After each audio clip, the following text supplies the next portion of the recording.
The girl, kneeling before him, was doing everything she could to please him. The man leaned back in his chair with a look of deep satisfaction, but his torment of her was still far from over. And it all began with just a single phone call. Right at noon, the fast food diner was bursting at the seams with a rush of customers when the phone suddenly rang.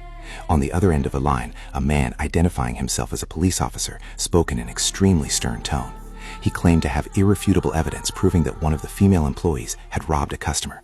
He demanded cooperation from the manager and ordered her to detain the suspect first. The manager's mind immediately went into a frenzy.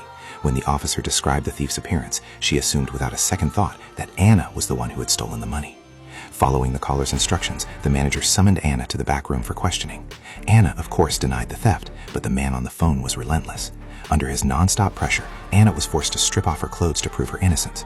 Yet even though she was searched thoroughly from head to toe, the manager couldn't find any missing cash. Seeing the diner getting busier and busier while the officer's investigation dragged on, the manager grew increasingly impatient.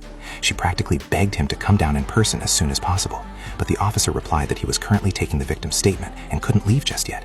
In reality, he was casually making himself lunch. However, he finally relented and said the manager could assign someone to watch over the criminal Anna, but to ensure that one woman wouldn't cover for another, the guard absolutely had to be a man. The manager felt a wave of relief at his words. She immediately called over her husband and told him to keep an eye on Anna, but it never even crossed the manager's mind that, guided step by step by that very officer on the other end of the line, her own husband would ultimately commit a monstrous atrocity against the girl.